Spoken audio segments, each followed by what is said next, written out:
Mga kabaslag, dito tayo ngayon sa Angono. Magpa-process tayo ng renewal ng ating business permit sa apartment. So itong renewal na to, parang ano na siya, medyo delay na siya, penalty na siguro to kasi noong 2024 hindi ako nakapag-process. Alamin natin ang proseso ng pagpa-process ng renewal ng business permit na delay ng 1 taon. Yan, dalawa kami ni Mrs. Ay, walang parkingan sa loob, punong-puno. Dito tayo nagparking sa may kalsada. Nagpaalam naman ako sa tao dito sa munisipyo. Sabi pwede daw. Kasi sabi ko baka i-clamping ako dito. Sabi okay naman daw. Tingnan natin kung talagang okay.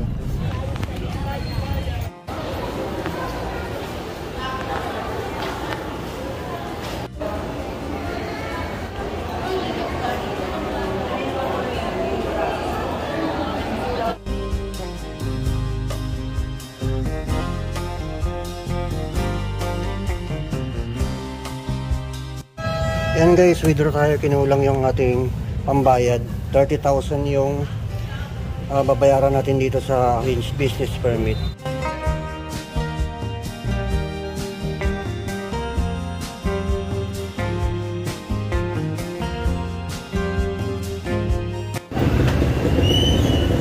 Yan guys, napaserox na natin.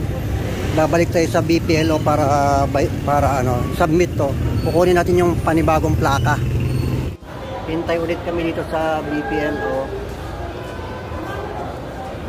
Daabang na mai-release yung plate number.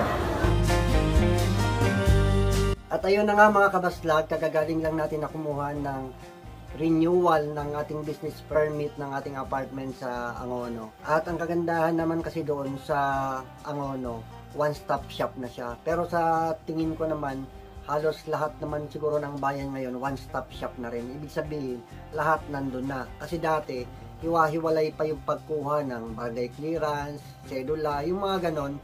So, bago ka pumunta munisipyo, pupunta ka muna sa barangay ninyo.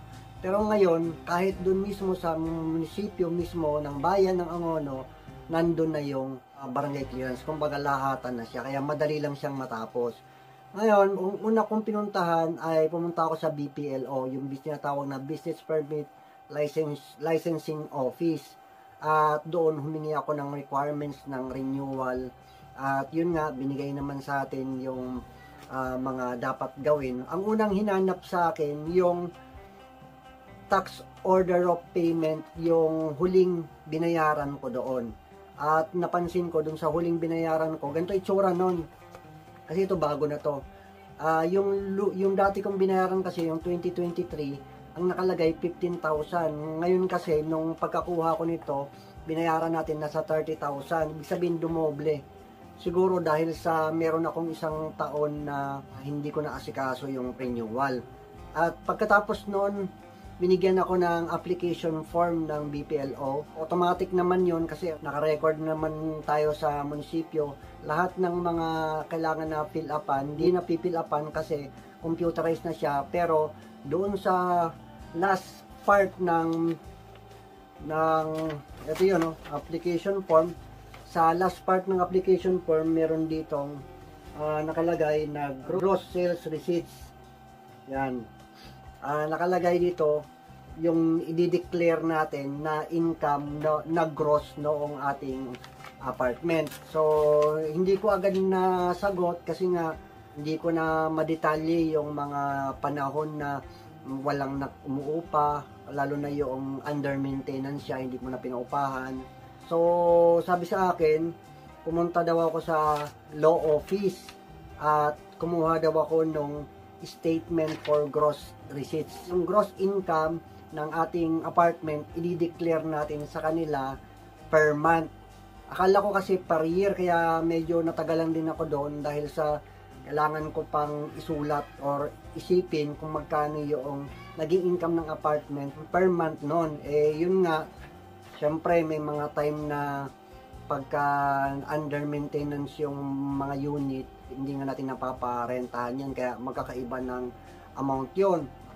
Then, nung sinulat ko sa isang papel, then after ko maisulat lahat yon, yung amount ng income niya per month ay ibinigay ko sa kanila at pinrent nila ito, notaryado. Binayaran ko ito ng 200 plus. Then after nun, sinubmit natin yan sa BPLO. After na may submit, kinumpute nila kung magkano yung babayaran. Yun nga, nalaman natin na 30,000. Then syempre kulang yung pera ko, kailangan ko pang mag-release ng pera o mag-withdraw para lang bayaran yung 30,000. Then after nun, pumunta ako sa cashier at binayaran ko. Ang advice ko lang guys, pagka nagpa-process kayo ng ganito, ng permit, magtanong kayo kung ano yung susunod na gagawin. Kasi pagka hindi kayo nagtanong, minsan hindi nila sinasabi kung ano yung gagawin mo. Kaya kapag akala mo, okay na, tapos ng lahat, uwi ka na lang, pero meron pa palang gagawin. Ibig sabihin, hindi nyo tapos yung proseso. Ngayon, kahit na nabayaran nyo na, marami pang gagawin. Nung nabayaran ko na, nagtanong ako kung anong mga dapat gawin pa, yung kasunod na gagawin, ang sabi, pumunta ako sa fire department at saka sa sanitary department. Then, after noon, nagpunta ako ng fire department, yun nga, nakausap ko yung mga bumbero doon at inadvisean niya tayo na dapat yung ating establishment hindi mawawalan ng fire extinguisher for safety purposes na rin. At hiningi na rin yung aking contact number para pagka nag-inspection sila ay madali nilang matrace yung lugar kung saan nakalocate yung ating apartment. So, i-inspectionin nila yon, i-schedule nila ng inspection yon. After ko makapag-proceed sa fire department, nagpunta naman tayo ng sanitary department at doon nirelease yung ating certificate. Ito siya, sanitary permit to operate. So, bibigyan kayo ng ganito. Then, after nyan, bumalik ako sa BPLO at ang sabi sa akin, pumunta daw ako sa loob para magbayad ng sedula kasi wala pa akong sedula. Then, nung kinuha yung ating papel at tinignan yon at doon din nagbase kung magkano yung babayaran sa sedula. Nasa 200 din mahigit yung binayaran natin sa sedula. At after nun, pinapotocopy natin ang lahat ng mga document. Isa-isa kong pinapotocopy yon. Then after nang mapapotocopy siya, bumalik ako sa BPLO para isubmit sa kanila yung photocopy. So yung copy nila, yung photocopy at yung sa akin, yung original. Then after kong maibigay sa kanila yon, naghintay ako saglit. Then mamaya-maya tinawag na ako para ibigay sa akin, i-release yung mga document pa na kulang, kagaya ng barangay business clearance. Ito siya. Barangay business clearance, tapos binigay din tong mayor's permit. Sabay-sabay na nilang binigayan. At saka yung last, yung plaka, business license plate. Sa Angono, ang plaka nila ay kada taon. Talagang bibigyan ka ng bagong ganito.